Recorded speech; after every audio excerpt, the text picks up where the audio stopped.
It's the real news. I'm Aaron Mate. In the latest outgrowth of Russiagate, Twitter has announced it will ban all ads from the Russian backed media outlets RT and Sputnik.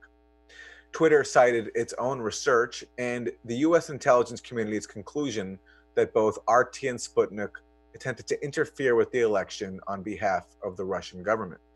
This comes as these outlets face US government pressure to register as foreign agents. Joining me is Max Blumenthal, senior editor of Alternet's Gray Zone Project and a best-selling author. Max, welcome. I was surprised by this announcement, but I guess given how Russiagate has been going, I shouldn't have been. Your thoughts on what we've seen today? Well, Sputnik, the radio and wire service and online news outlet, which is substantially backed by the Russian government, has never taken out any advertisements on Twitter. And RT in 2016 was approached by Twitter with a very lucrative, expensive ad package that was specifically prepared for them during the 2016 elections. So Twitter basically prepared a portfolio for RT, asking it to essentially weigh in on Twitter on the 2016 elections, and RT actually refused because it was too expensive. So Margarita Simonian, who is oversees all of RT's operations around the world, has tweeted out a photo of that folder that was that proposal that was presented to them by Twitter. And my point in kind of raising this is that it's very clear that Twitter is surrendering to political pressure here, and it has nothing to do with election interference.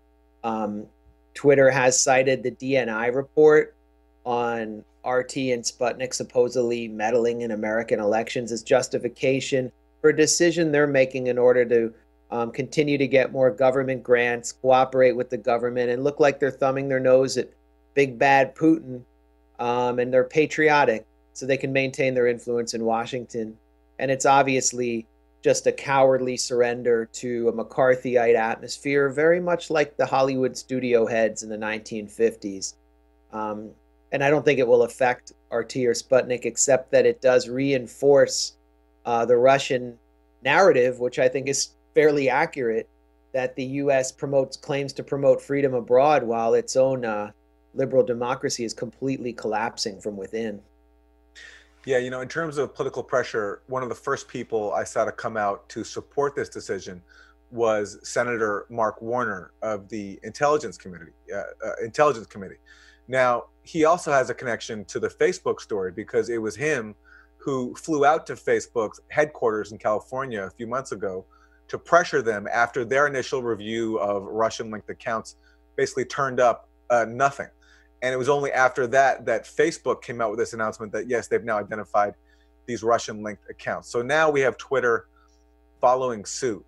I'm wondering, though, if something like this backfires, if people are smart enough to see that a major media company, a major social media company is caving to government pressure to censor something as benign as advertisements. I'm wondering if you think that this actually might backfire for them.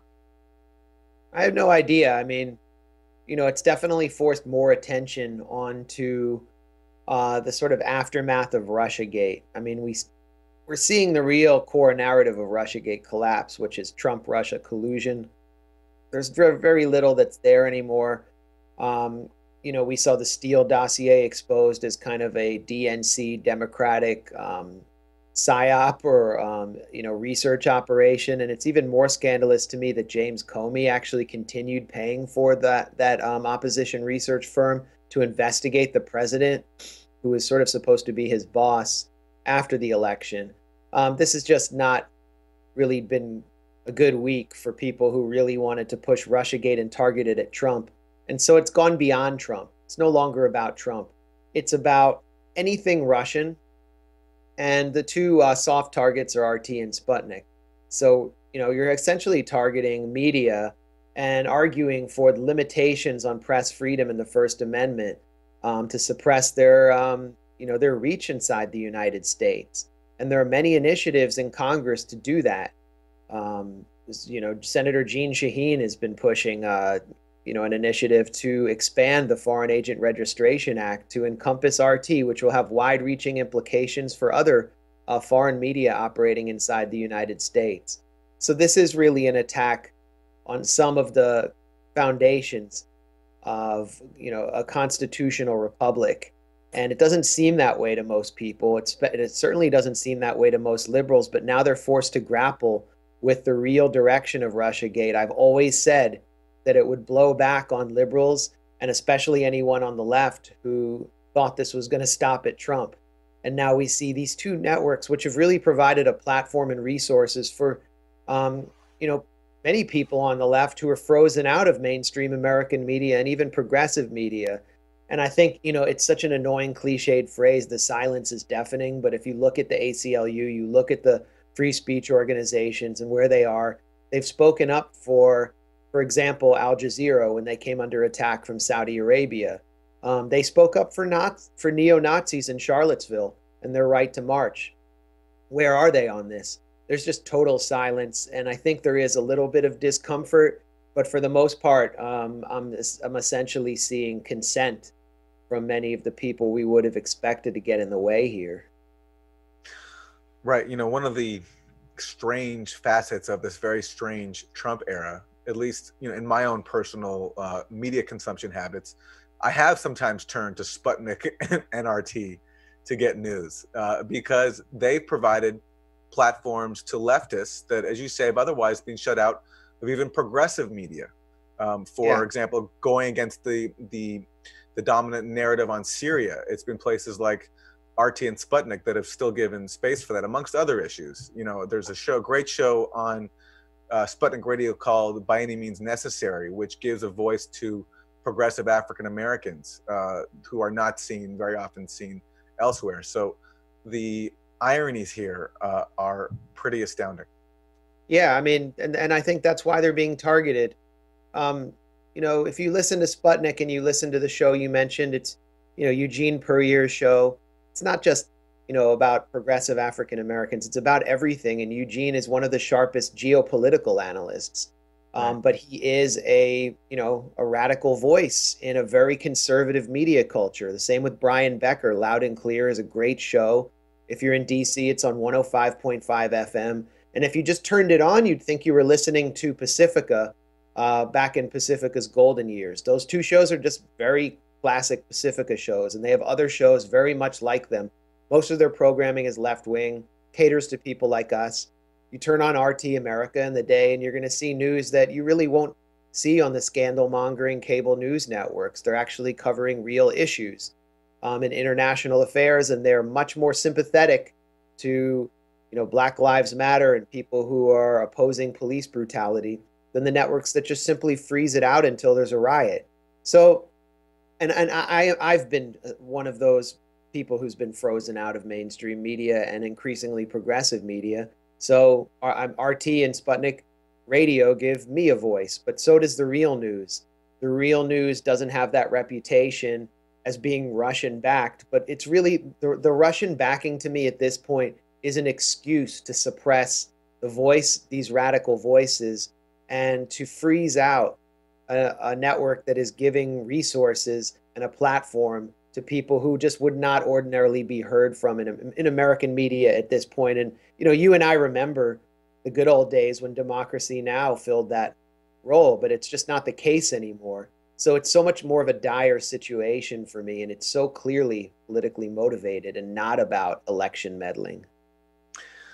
RT and Sputnik, especially being marginal outlets, are also such an easy scapegoat for liberals who are having such a hard time now with this Russiagate narrative, as you said, as it comes back to bite them.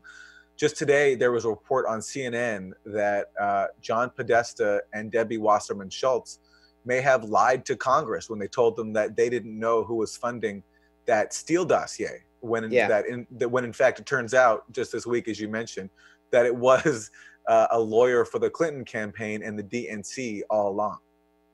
Yeah, I mean, the whole network. And John Podesta's brother Tony Podesta may be subpoenaed and be forced to testify by Robert Mueller over his consulting for the Russian-oriented government of Ukraine, which was toppled in a violent coup, and was a democratically elected government. And that's kind of the blowback that the Democrats deserve, along with, Fox News going 24/7 with this Hillary and uranium story. And they're protesting that it's not fair, but this is the kind of atmosphere that the Democrats have created, that liberals have created, and that everyone else has essentially consented to. Republicans can be just as anti-Russian as Democrats can, and if in fact more so. So if if you thought this was going to stop with Trump, you were completely wrong, and we're seeing the blowback begin pretty much today. RT and Sputnik are just kind of sacrificial lambs. They'll continue to broadcast. They'll continue to have a voice, and we'll all be less free as a result. I don't know why it's so hard to make this point, but when I do so, I get called a Putin puppet, and just the mere fact that I go on RT sometimes kind of has made me anathema. So I just feel like it's a very closed atmosphere that we have created in the Trump era, and it's important to fight for any opening we have. And I think the Real News has helped provide a rare glimpse of light in that. But I wonder where all of these other networks are. I think it'll be really interesting to watch over these next few days if there's any protest from progressive media about what's happened here, specifically with RT and Sputnik. I very much share those concerns, and I also look forward to seeing what unfolds. And we'll definitely have to have you back on, Max, to talk about it. Max Blumenthal, senior editor of Alternet's Gray Zone Project, also a best-selling author of many great books. Max, thank you. Thanks, Aaron. And thank you for joining us on The Real News.